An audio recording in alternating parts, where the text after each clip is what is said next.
Good morning. So, the other day I was going around, living my normal life, when I saw that it was time for the next Brackeys Game Jam. I was really interested in this jam. A Brackeys Game Jam was actually the first jam I have ever joined. I'll have that video down below. My initial reaction was, of course I'm going to join it. But then life continued on and I slowly started to realize all of the things I had going on in my life. I was super busy with school and a ton of responsibilities after school too. I was planning on starting to run that week and I still had other projects I had to work on. I still really wanted to join the jam though. I love making games and I knew I would have fun. With this on my mind, when I was talking to my brother, this eventually came up. I explained the situation and asked him what I should do. With him always being a longtime supporter of my game dev ambition, he said I should try and do it. But then I reminded him that I have no time. So then he simply suggested that I should just do it for an hour a day.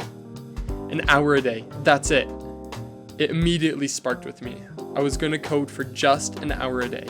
Right after that, I went to Itch and joined the jam. I'll have an hour a day for a week, a grand total of 7 hours to make a game. The challenge was on. It was very relieving not having to worry about spending all my time making a game. I turned it into its own very self-contained item that wouldn't affect my normal life. It was great. The night before the jam, I didn't have to do any preparation or get up early to find the theme, so I just treated it like any other day and went to sleep that night without a worry in mind. The next day, I woke up and saw the theme. An end is a new beginning, and I started thinking about some ideas. One of my first ideas was a simple platformer, where when you die, your body stays in the scene and you have to use that somehow to complete the level.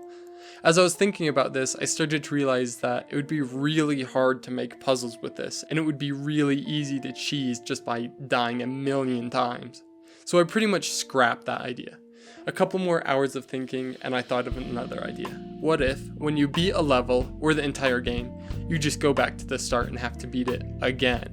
I thought I could keep this format fun and not too repetitive if I made it so each time you go through it gets harder, but you can also get a power-up or something. Finally, I mixed this with one of my all-time favorite games, Tower Fortress. It's a really fun roguelike, retro-y, arcadey game where you have to get to the top of a tower, fighting enemies and bosses along the way. I absolutely love that game and play it all the time, and I thought it would be a great base for what I'm doing. I was going to make a game where you climb the tower, defeat a boss, and get set right back to the beginning. I planned on making 3 levels and a bunch of different powers-ups to make it seem all interesting. Seems pretty fun.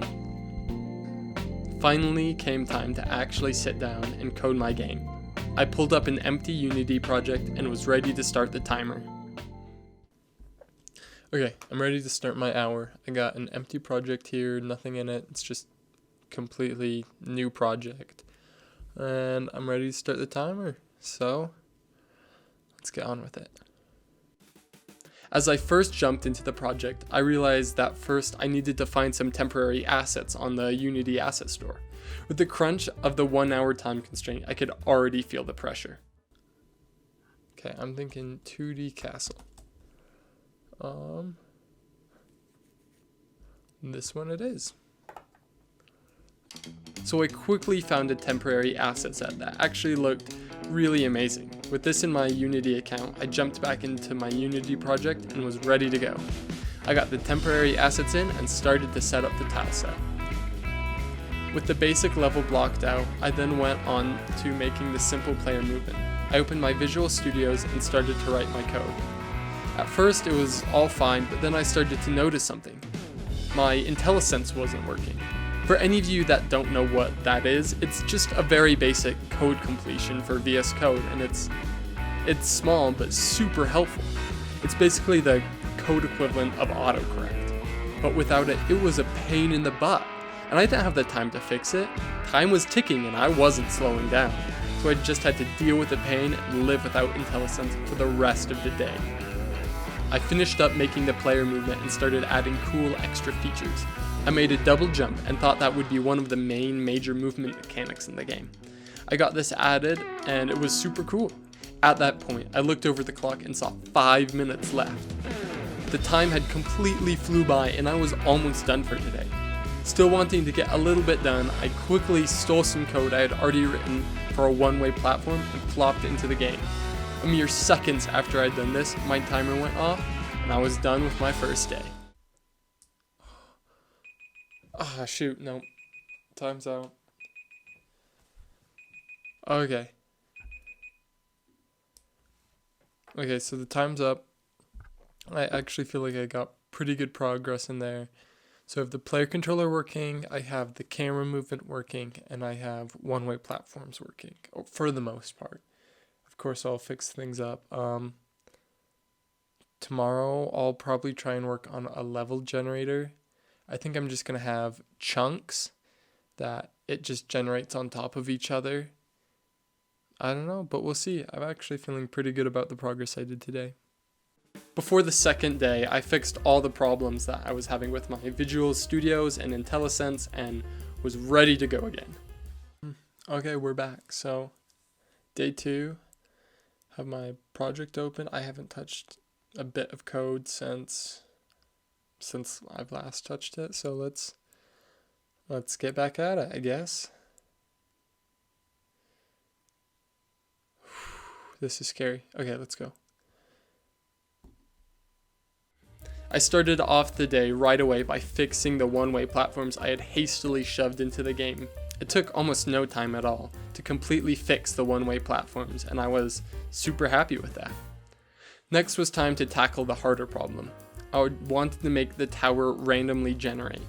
The way that I was going to go about this was just have a couple of sections or level blocks, and I was just going to stack them on top of each other. After a couple of tries, I actually did it, like way ahead of what I thought I was going to do, with the results still being exactly what I wanted. With this done, the next thing I needed to work on was the spikes and the player health system. This doesn't need explanation. When you touch the spikes, your health goes down. Pretty simple. At this point, my time was almost up, but I was feeling really good with myself. With the last couple of minutes I spent on starting the enemies and got all the systems to support them before the timer cut me off. Day 2 was down and I got a ton of work done and was feeling ready and motivated. Day 3 started rough. I was busy for almost all day and I was just exhausted. But I still sat down at my desk and started working on my game again. Today was crazy for me, and I'm exhausted, but hopefully I can grind this hour out and get a lot of progress done. Okay. Well, let's go. We're started. With this, I had picked up right where I had left off the day before, and was working on the enemy health and a way to attack.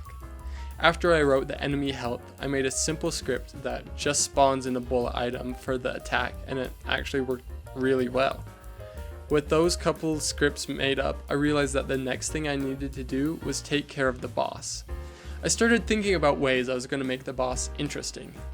I thought about its attack patterns, how many stages to put in it, and a ton of other things. I started to realize that I wasn't going to have enough time for this.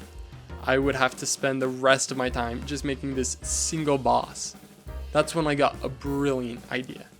Instead of spending all this time and effort making the boss actually good, I could just have it bounce around the area. Requires almost no code for a fun, dynamic boss fight. Perfect idea. I started off with just making the boss a circle. Easy. Then I added a rigid body to it, and ta-da! That's honestly pretty much what I did. It's pretty much a spike with a health bar that bounces around and was super easy to code. I put the boss in its own little room and then started to test things out. When I put this in, I realized that the solution I had written up for the one-way platforms just didn't work for the boss. At random, he could fall through the floor and start going crazy. Without a clue of how I was going to fix this, I went to the almighty Google. And I found out almost right away that Unity basically has a one-way platform called a platform effector. I could set up easily without any code, and it fixed the issues that I was having with the boss. Well, that's super frustrating. I just found this platform effector that does the one-way platformings way better than the system I have, and I didn't even have to do anything crazy, so I guess we're just getting rid of all of my hard work. My favorite. Can you tell that I wasn't in the best of moods? All this work that I'd put in making the custom one-way platforms was all for nothing. But it's whatever. I put in the new one-way platforms and was rudely interrupted by the timer. I was actually really excited about what I had accomplished that day and was ready for the next. On the next day, I started off right away with fixing up a few bugs and issues with the boss. After I got him working good and consistent, I could then move on to the next thing. One thing that bothered me was a bug with the double jump, so I went into the code and quickly fixed that up, and went on to set up what happens when you beat the boss. First off, I made a barrier that's blocking the end of the boss room until you kill the boss, which was a simple script and was pretty easy. Then I made a little room at the top with a portal that took you all the way down to the bottom. The way I had the camera set up made it very clear that you had to start the level over again, and I really liked that. Okay, that effect is literally perfect. Holy cow. With all the visual stuff set up, I started to make it so that it would reset all the enemies and whatnot would come back. I was most of the way through it when I was stopped by the timer again, and I had to put it up for the night. The next day, I started to fix all the issues that I had with the level resetting. It wasn't actually that hard to do, but at that point of time, testing to see if it worked was actually pretty time consuming. It took me a full 15 minutes of my time to actually get that working. After I added that, I was done with all of the code features, and it was about time to move on to the art. I found a really cool palette really quickly that didn't have too many colors and looked really good. That's when things started to go sour. I launched Photoshop and it wouldn't work. Knowing I was in a time restraint, hastily I closed it and tried again and again. It was apparent that something wasn't working. I closed down background programs, but it still wasn't working. With nothing left to do, I knew that I had to stop the timer, restart my computer, and try again. 37-minute timer, I have the project opened, I have Photoshop opened, so fingers crossed we can just go. So starting the timer once again, and go. Technically, I did stop the timer and it didn't fall in the total 1 hour time limit, but I was having a ton of technical difficulties and I wanted that hour a day to be spent on coding and actually making features, so I felt fine doing it. With that all taken care of, I was still in a rush when I drew the art. I drew a cute little player guy with 1 frame of animation. I drew all the environment pieces, but the timer was ticking and I still had a couple of art pieces I needed to work out.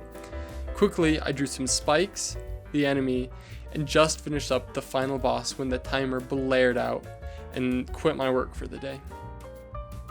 Day 6 started and right away I got to work on importing the tile sets and all the art into the game. After I got it all into the game, I just spent most of my time converting everything to the new art, which took quite a bit of time out, but I got it working great in the end. Day 6, this is my second to last day, so I'm just finishing the game at this point. I'll finish the art, I'll put it in the game, and then that's about it, I think. After that, I started working on the UI. I didn't do anything too crazy. I had the health show up on the top, then just added a screen for when you died. I got halfway through setting that up when I was interrupted by the timer and had to step away from it. It felt like I didn't get too much progress in, but it was all slow progress and it needed to be done eventually. It was my final day working on the project, and all that was left to do really was to finish up the game. Okay, 6 hours to submit it, but I only get to use an hour of that, so 6 hours is how long I've taken so far to make the game. That's crazy. Anyways, well, I guess let's go from here.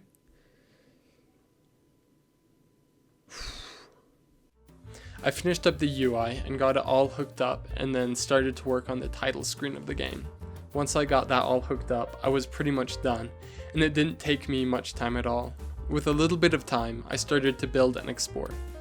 My laptop ran out of storage, so I don't have all the footage for this, but it only took me a couple of builds with only a couple of super annoying bugs, and the game was done.